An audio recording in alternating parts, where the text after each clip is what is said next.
Kyrie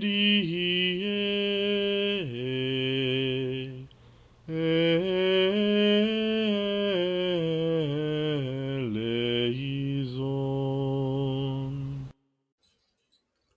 Hello, and welcome to the Catholic Workers Podcast, a space where we explore the intersection of faith, social justice, and the common good. We are called to see Christ in the poor, the marginalized, and the forgotten, and to build a world that reflects the dignity of every human person. Today we're going to talk about something that might not seem immediately spiritual or profound, but which touches every aspect of our lives and our communities: public transportation. How we move through our cities and towns is not a neutral act. It dictates who can access jobs, where people can afford to live, and the health of our communities. The system of transportation we built in this country, centered almost entirely on private automobiles, has had a profound impact and consequences for the poor, the elderly, the disabled, and those on the margins. It's created a society of isolated individuals, and it's come at a great cost, financially, environmentally, and socially. But it wasn't always this way, and it doesn't have to be this way.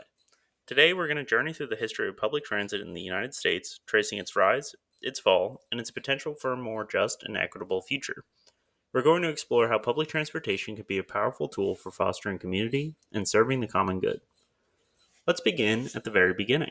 Long before the invention of the automobile, American cities were, for the most part, walking cities. Daily life revolved around what you could reach on foot. But the need to move goods and people more efficiently led to the very first rudimentary forms of public transportation. In Boston, as far back as 1630, publicly operated ferry boats were a way to get across the water. By the 1740s, New York City was using ox carts for public transport. These were simple, early solutions to a growing need for mobility. The 19th century brought significant advancements. In 1811, steam powered ferry boats started operating in New York, and a few years later, in 1827, the first horse drawn omnibuses appeared. These were large carriages pulled by horses, running on fixed routes for a set fare. These omnibuses quickly spread to other major American cities by the 1840s. They were a major step forward, but they were soon surpassed by an even better technology: the horse drawn rail car, or horse cars. Starting in New York in 1832, horse cars offered a quieter, faster, and more comfortable ride. They were also more efficient, carrying more passengers while using less horsepower than the omnibuses. But the game changer came in the late 19th century. First came the cable cars in San Francisco in 1873, but the most impactful innovation was the electric street railway. The first successful electric streetcar system began in Richmond, Virginia in 1888, and it quickly replaced the horse drawn cars that had come before it. In 1897, Boston opened the nation's first subway system. The evolution of these early public transit systems, from ferries to electric streetcars, was more than just a technological story. It was a fundamental force that reshaped American life. These transit systems were a direct catalyst for urban expansion and the initial wave of suburbanization. They allowed American cities to grow well beyond their original walking city limits between the 1880s and early 1900s. The electric streetcars were particularly instrumental in the growth of trolley suburbs, which allowed the middle class residents to commute longer distances to work and shop while living in quieter, less congested surroundings. This era reveals a crucial truth. Public transit was not just a public service, it was also a strategic tool for private investment. Real estate developers were actively involved in building these streetcar lines to promote and sell new suburban communities. They leveraged transit infrastructure to increase the profitability and marketability of their suburban land holdings. This economic link between land speculation and transit development, often referred to as value capture, subsidized the financial viability of early transit systems and established a precedent where transportation infrastructure dictated urban form. This relationship laid the groundwork for the modern city, but it was also a fragile foundation. The stage was set for a massive shift, one that would see the very system of public transit that built our cities be systematically dismantled in favor of a new, powerful, and ultimately more isolating technology: the automobile. The early public transportation systems were a marvel of progress, helping to build our cities and suburbs. But a new technology was on the horizon, one that would not only compete with streetcars and subways, but would actively dismantle them. That technology was the automobile. The early 20th century saw the rapid proliferation of cars, primarily due to the application of mass production principles by Henry Ford. The assembly line dramatically increased car production and lowered prices, making personal vehicles accessible to a much wider segment of the population. The impact was staggering. Between 1913 and 1927, Ford Motor Company alone built 14 million Model Ts. This surge in production and investment created a greater demand for cars and oil, which began to fundamentally change the urban landscape. As more people owned cars, suburbs grew further out from city centers, and metropolitan areas expanded, with personal transportation making longer commutes easier. While buses were initially seen as a more modern, flexible, and cheaper alternative to streetcars, a significant factor in the decline of streetcar systems was something far more deliberate. A powerful corporate group known as National City Lines was formed in the 1920s by companies including General Motors, Firestone, and Standard Oil of California. They began to strategically acquire streetcar systems across the country. Their express purpose was to convert these streetcar lines to bus lines, thereby making auto travel mandatory and effectively killing their competition. National City Lines was eventually found guilty of a conspiracy to monopolize public transit, but the fine was minimal, a slap on the wrist for their actions. This is a crucial point to understand.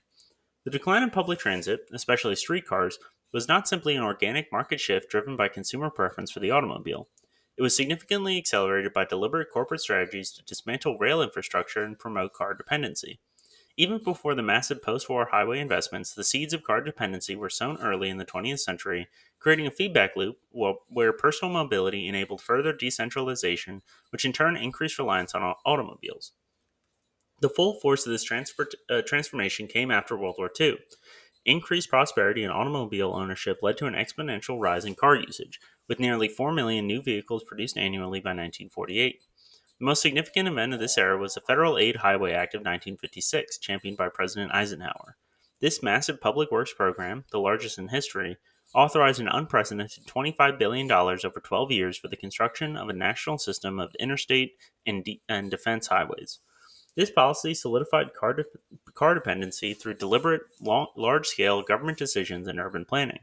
According to a report from the Congressional Budget Office from 1956 to 2017, the federal government had spent $81.3 trillion in 2025 terms on highways compared to just $19.3 trillion on mass transit and rail. The urban design of our country adjusted profoundly to the needs of the automobile. Buildings were replaced by vast parking lots, open air shopping streets by enclosed malls, and walk in businesses by drive in versions.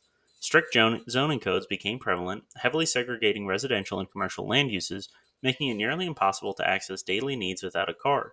These codes often include parking minimums, leading to an abundance of parking spaces, nearly 8 for every car in America, that consume significant land and further induce demand for automobile use. This massive investment in car infrastructure and the resulting urban sprawl created a self-reinforcing cycle. As cities were engineered primarily for cars, public transit became less convenient and efficient, leading to a decline in ridership. Simultaneously, public transit became more socially stigmatized.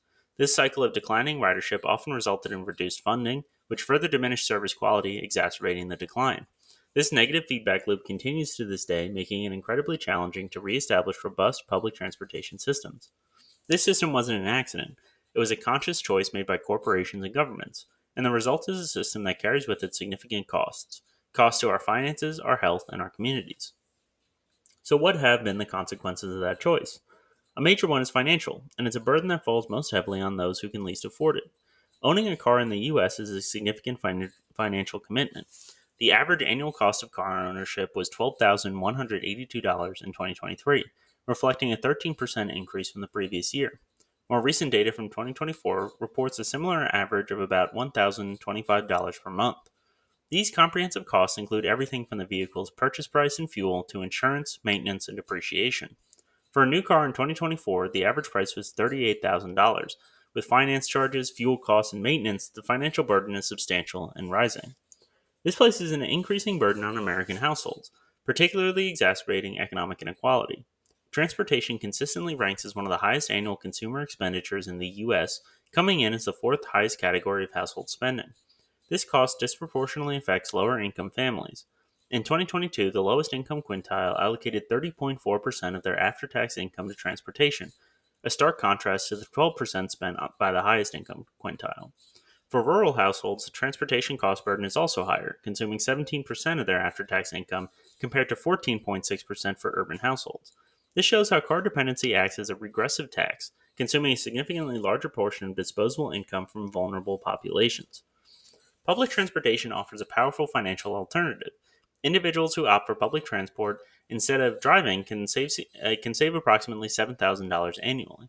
These savings are substantial because public transit users only pay a nominal fee, with a significant cost of maintenance and fuel being absorbed by the system itself.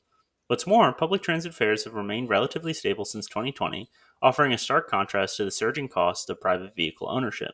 Since 2019, the average price of a new car has risen by over $11,000, and used cars have seen an average price surge of over $8,000. Public transportation, therefore, serves as a vital economic relief valve for American households, especially in an inflationary environment. Beyond the direct cost savings, public transit provides access to essential services and opportunities for people with limited financial means or physical limitations. This financial freedom allows people to allocate more resources to other essential expenditures like housing, education, and healthcare, thereby enhancing their overall quality of life. This highlights how the high cost of car ownership is a symptom of a broader urban planning failure to provide diverse, affordable mobility options. Public transportation is more than just a convenience. It's a tool for social equity, reducing financial strain and expanding access to jobs, schools, hospitals, and social engagement. But this isn't just a matter of individual finances, it's also a matter of public health. The costs of our car centric society go far beyond what we pay for in gas, insurance, or even housing. The air we breathe is one of the most immediate casualties of our dependence on cars. The American Lung Association's State of the Air report for 2025 found that over 156 million people in the U.S. live in areas with unhealthy levels of air pollution, with a significant portion of this attributable to cars and trucks. A disproportionate number of people, particularly those with low incomes and people of color, live, work, and attend school near major roadways, exposing them to higher concentration of pollutants. This exposure leads to increased health problems. A landmark 2019 study found that in 2010, approximately 240,000 new cases of childhood asthma in the United States were linked to traffic-related air pollution, representing about 18% of all new childhood asthma cases that year. The link between traffic pollution and asthma is well established, and the scientific evidence continues to show that reducing vehicle emissions is a crucial step in improving respiratory health for millions of Americans. Furthermore, a figure of over 37,000 deaths annually in the U.S. is attributed to local air pollution emissions from vehicles. Beyond the air we breathe, car dependency directly promotes a sedentary lifestyle, which is a major contributor to rising rates of obesity, type 2 diabetes, and heart disease. Studies have found that residents of more compact, walkable cities have lower body mass indexes and a lower incidences of chronic diseases. The constant noise of traffic is also a health risk, linked to stress, sleep disturbance, cognitive impairment in children, and increased risk of heart disease and tinnitus. The long and stressful daily commutes that are now a common feature of American life can also contribute to higher stress levels and reduce time for social engagement, which can lead to feelings of isolation and negatively impact mental well-being. And let's not forget the most direct and tragic cost, traffic collisions. Over 40,000 people died in traffic crashes in the U.S. in 2023 alone. Our current transportation system is not just an inconvenience, it's a major public health crisis. It burdens our healthcare systems, shortens lives, and diminishes our quality of life. The answer isn't just about building better roads or faster cars, it's about building better communities where people can thrive, not just survive. We've explored financial and healthcare related costs of our car centric society, but there is a third and perhaps most existential cost, the environmental one. The transportation sector is the single largest source of greenhouse gas emissions in the United States. In 2022, it was responsible for approximately 28% of all U.S. greenhouse gas emissions. And within that sector, the most significant contributor is the vehicle we rely on the most, the personal automobile. Light-duty vehicles, which include passenger cars, SUVs, and pickup trucks, account for a staggering 57% of all transportation-related greenhouse gas emissions. To put that into a tangible number, a typical passenger vehicle in the U.S. emits about 4.6 metric tons of carbon dioxide every year. This massive reliance on personal vehicles and the fossil fuels that power them makes transportation a key battleground in the fight against climate change. Our car-centric infrastructure has created a vicious cycle that contributes to this problem. The urban sprawl it encourages requires people to drive longer distance for daily tasks, directly leading to an increase in total vehicle miles traveled and consequently a rise in emissions. A public transportation system, on the other hand, is a powerful tool for environmental stewardship. It allows for the most efficient movement of a large number of people using a single vehicle, dramatically reducing the per capita carbon footprint. While we've seen some improvements in vehicle fuel efficiency over the years, these gains have largely been negated by the sheer increase in the number of cars on the road and the distances people are driving. The path forward isn't just about building more efficient cars, it's about building a more efficient society. The financial, health, and environmental burden of car dependency is clear on an individual level, but what about the collective economic impact? For decades, our society has operated on the assumption that car-centric development is the most profitable. However, the evidence shows that public transportation can be a powerful investment, particularly when it comes to real estate. Public transportation systems positively affect property values primarily through the increased accessibility they provide. This enhanced accessibility reduces commuting costs in both time and money, allowing households to allocate more resources to housing.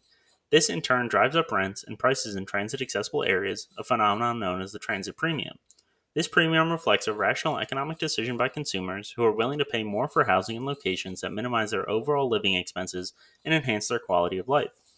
Studies consistently demonstrate this transit premium for properties located near transit stations and lines. For example, a 1981 study found a $12,300 premium paid for townhomes within 1,000 feet of Washington, D.C. metro station. In a 1993 study, homes near Philadelphia's train station saw a 6.4% increase in value.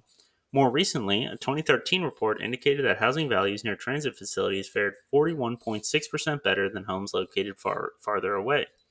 Some studies suggest homes within a half mile of public transport can sell at a premium of $5,000 to $50,000, with values potentially increasing up to 30% for properties within a half mile of new subway stations. Public transportation can also contribute to preserving property values during economic downturns.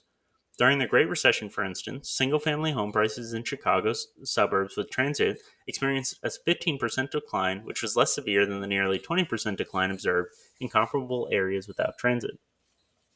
The consistent evidence of this transit premium serves as a powerful economic incentive for transit oriented development. This promotes the creation of denser, mixed use communities that are inherently more sustainable and less dependent on cars.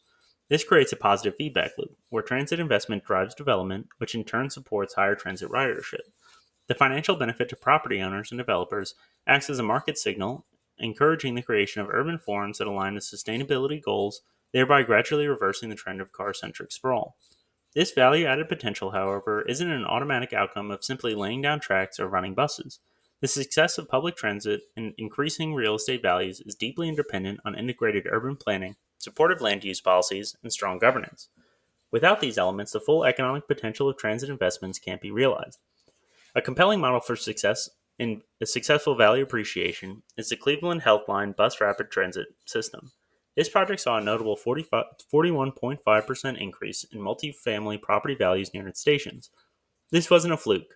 Its success is attributed to its operation along a major thoroughfare, the provision of dedicated bus lanes, and its significant new investments totaling $7 billion in the corridor, including major streetscape renovations. These factors led to a substantial 138% increase in ridership. This case proves that the physical transit line is only one piece of the puzzle. The regulatory and planning environment around it is equally, if not more, critical for value appreciation. So, what are the criteria that make for a good public transportation expansion?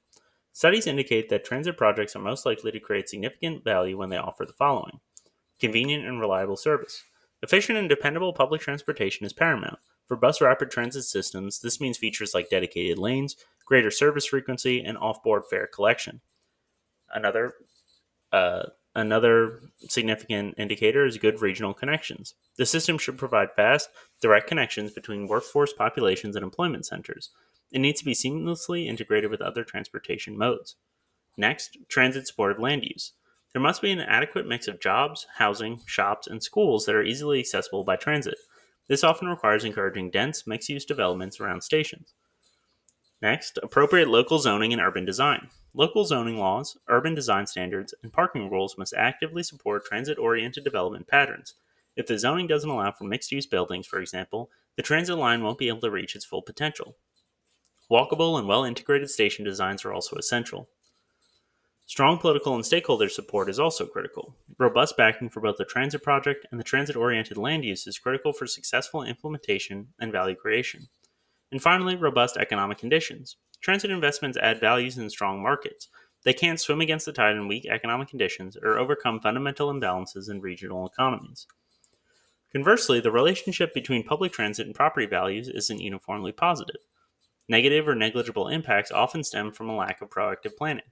A significant factor contributing to this is car-oriented station design, particularly when stations are surrounded by extensive parking.